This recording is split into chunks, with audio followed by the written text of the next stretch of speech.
Hello, my name is Christy Day, and I'm the supervisor of our K-5 Reading ELA department. In this session, I want to cover the blended learning platforms that are available to your student for the 2021 school year. The purposes of our blended learning programs are to provide instruction on your student's current academic level, to give them practice on teacher-assigned lessons, and also to give opportunities for students to practice standards-aligned tasks. In order to access the blended learning platforms, your student will log in through duvalschools.org. Once they are there, they will get to the blended learning icon down at the bottom.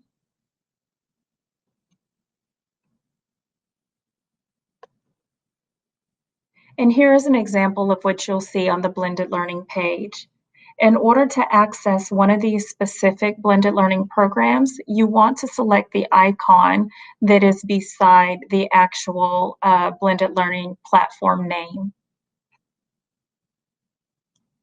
Just to note that all of these blended learning platforms are not available for your K-5 students. The ones listed here are available to K-12, and so that there are some that are specific just to our elementary students.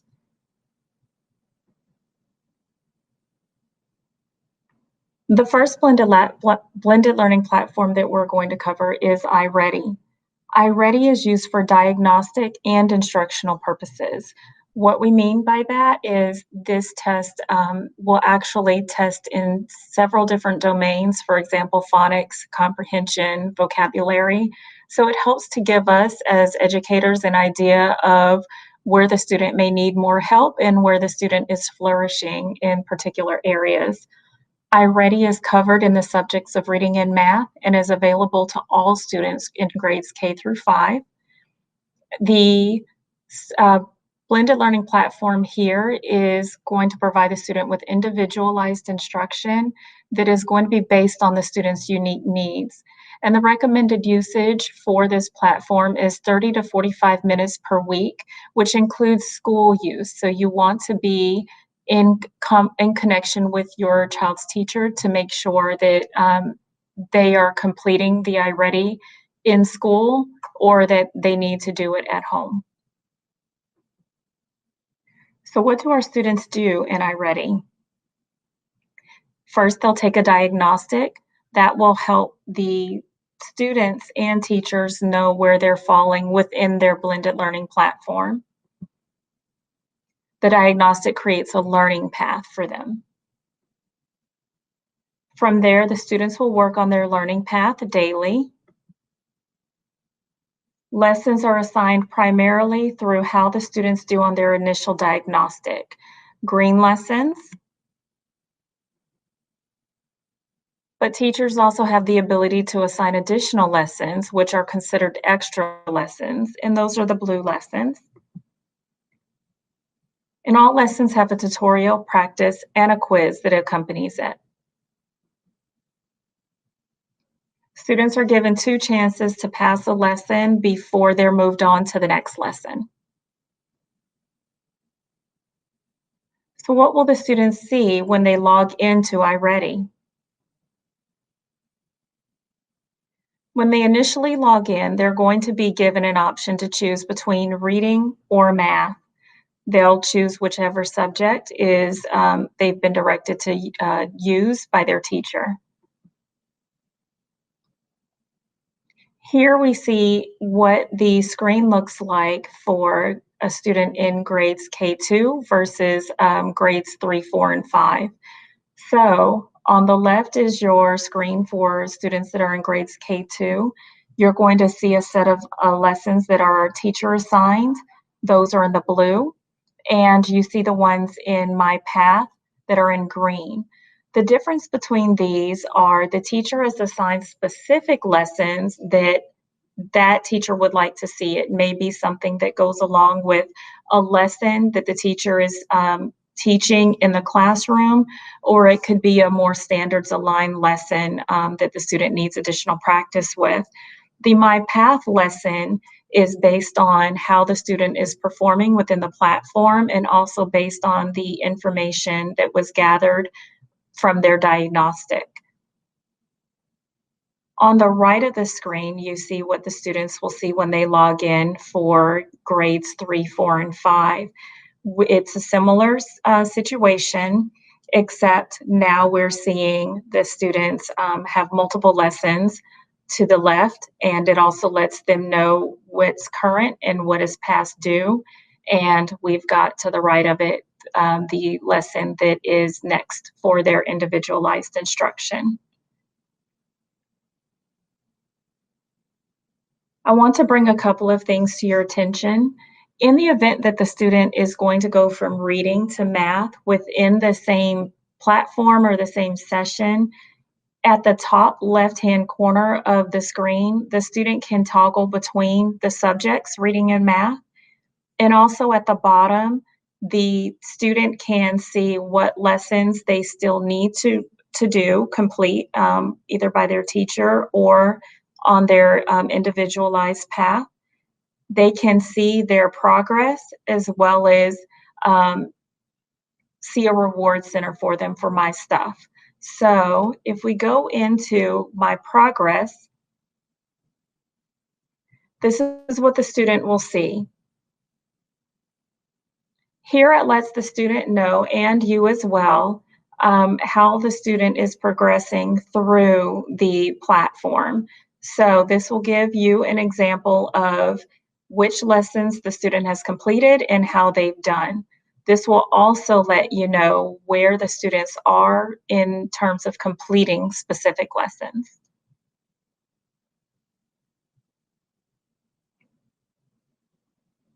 Helping your child through iReady, there are a few things that you can do. One of them will be to speak with your child about how using iReady will help him or her with their classwork. So just letting your student know, reinforcing that this will help with their classwork in the sense that it will help to build the skills necessary for them to be successful in class. Encourage them to take the lessons and the tests and quizzes that they're given seriously. If the student is just clicking through, the platform will not have an accurate picture of the student's ability, which could put them on a much lower path than what they're capable of doing. Help your child identify and become familiar with the different parts of the student dashboard. Encourage your child to use the tools that will appear at the bottom of the screen in some lessons. Discuss your child's results by looking at the My Progress tab together to see how many lessons your child's completed and how many they are answering correctly. And contact your child's teacher if your child needs practice at home or with any other questions you may have about iReady. Our next blended learning platform is Freckle. It is used in grades 4 and 5. This one is new this year to grades 4 and 5. The subject areas that are covered here are reading, math, science, and social studies. And Freckle is an adaptive program in ELA and math that allows students to practice their skills on their own level. Lessons can also be assigned by the teacher, similar to iReady. And the recommended usage here is at least 2 lessons per week, but there's no maximum requirement. When a student logs in, the student will get particular assignments assigned by the teacher through the backpack that is at the bottom of the screen. So your student wants to look there first to be sure that there are no assignments that need to be completed there. Some examples of the student activities that are available in Freckle. There is a library that is based on student interest. The student can select a particular subject, and that student will get particular articles or passages relevant to that particular interest level, along with practice questions. There are also skills practice quizzes where the student will receive a passage, a short passage, and they will have questions that will help build their literacy skills. For grammar, the student will get grammar, capitalization, and punctuation practice. And word study will give students phonetics, word pattern practice, and just that extra help that will help them to decipher and decode more difficult words. Freckle has a reward program in which students can earn digital coins for correct answers. Once they've completed a level or earned a certain number of coins, they get to visit the piggy store where they can purchase decorations for their avatars.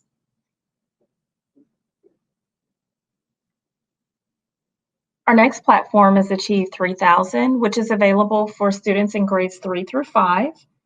It is also an adaptive program that provides practice with nonfiction articles and fiction passages based on their level sets and successes within the program. As in iReady and Freckle, the assignments can also be assigned by the teacher. And here we recommend that students complete at least 2 articles per week with at least a 75% score. There is no maximum amount of articles in which the student can complete. Achieve 3000 is based off of a 5-step literacy routine. The first part is responding to the before reading poll. The second is reading the article. The second is doing the activity questions. The fourth is responding to the after reading poll. And the fifth is answering the thought question. So the before reading poll is going to provide a simple sentence for the students to basically get their opinion. And they will basically say whether they agree with that statement or disagree with the statement and give their reasons why they feel that way. Once they've submitted their poll, they will move to an article that will be on a subject regarding the poll that they had just taken. They'll read that article and then they'll move into their activity, which is going to cover roughly 8 questions. These questions are going to be they'll cover different skills, standards-based skills, and give them more practice on answering those questions. The questions will often require them to refer back to the article, so they will have opportunities to refer back to the article. Once they are done with the activity, the poll is then given to them again, and they are basically supposed to determine at that point if, based on the article, their opinion has been changed, and if so, what has changed about it. The thought question is an open response question in which they will go back to this particular passage or article and find particular evidence that will help to support whatever that particular question is on.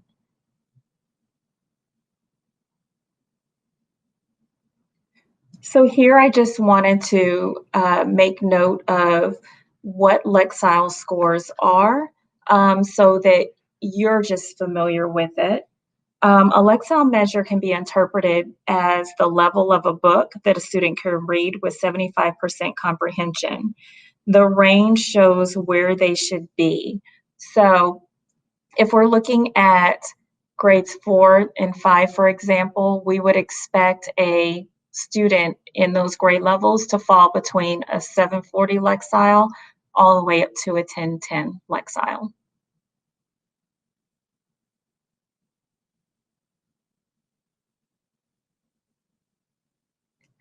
Achieve works well because the more students have used Achieve, the better their chances are of improving their Lexile scores. Now, this is where an instance where quality is definitely going to be better than quantity. We're looking for at least a 75% or higher in order for it to count toward their Lexile adjustment. So if you have a student who's just taking these different activities and completing them, but they're not completing them with at least a 75% or higher, that's not what we're looking for. We would like to see fewer articles with a higher percentage of correct than a ton of articles with very low percentage scores.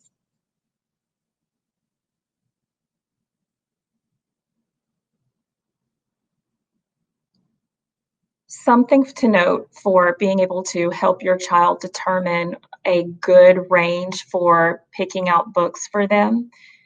If you are looking for a particular Lexile for your student when choosing books, you want to, one, determine what their Lexile measure is.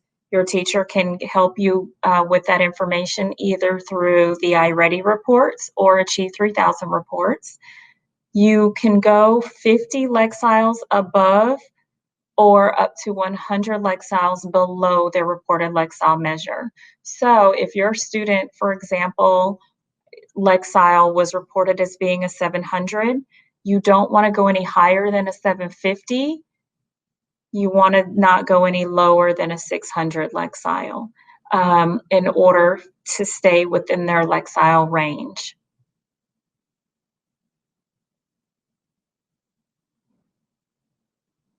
Our last blended learning platform is Writing City.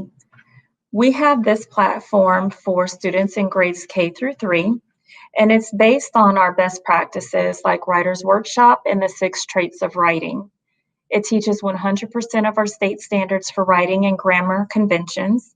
It's got interactive games, instructional videos, and this particular platform does not have a minimum or maximum use, but rather the student needs to be on this platform based on what their teacher has asked them to do.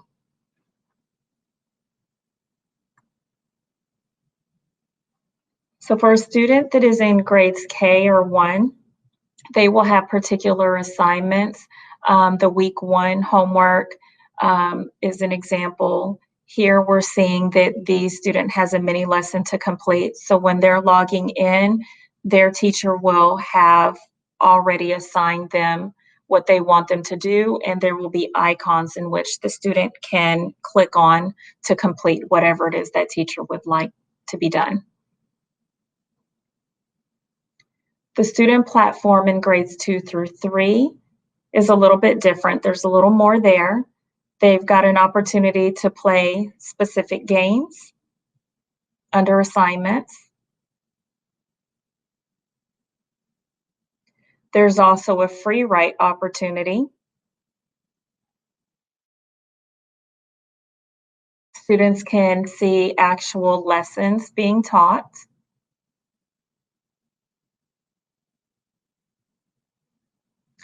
And here is just an example of the alignment from grade to grade.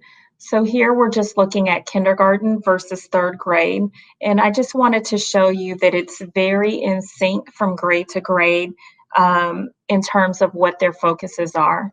So in Unit 2, for example, a kindergartner would get narrative writing. In 3rd grade, they would also get narrative writing.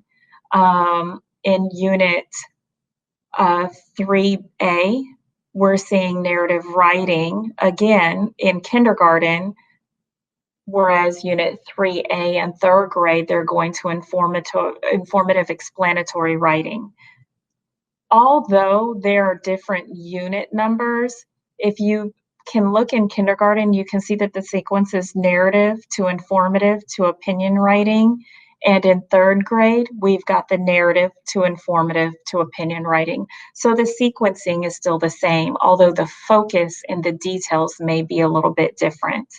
I also want to note that response writing is where students receive instruction on how to write in response to something they read, including citing evidence, reading multiple texts, summarizing, and paraphrasing.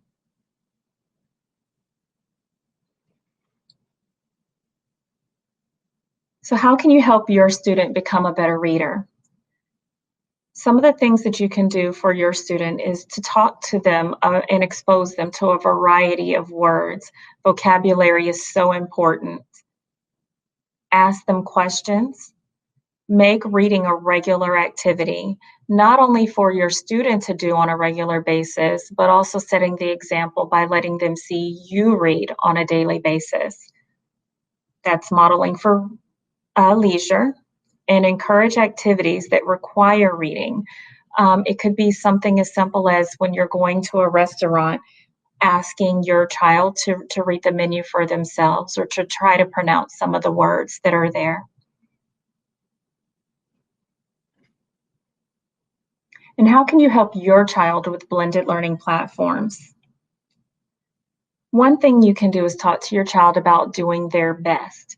It's easy to click through these different platforms quickly and not put a lot of effort into them since they're computer generated.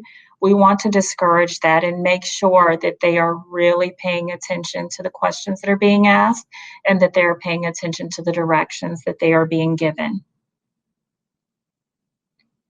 Provide your student with a space that's free of distractions. So it's very easy to sit them in the kitchen and cook dinner. We want to put them in a space where they're able to focus on the activity that they're being given and assigned, rather than focusing on things that can cause them to be distracted.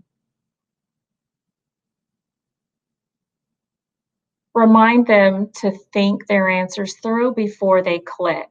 Um, if they're just clicking through, once again, it's very possible that we won't get an accurate report of what it is that they can truly do.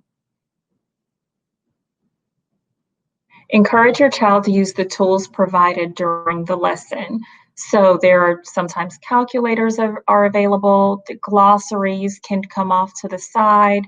There are even opportunities to go back into the text and reread. We want to encourage them to use all of the strategies and tools that are available to them. And contact your child's teacher about how often your child should practice at home or if you have other questions.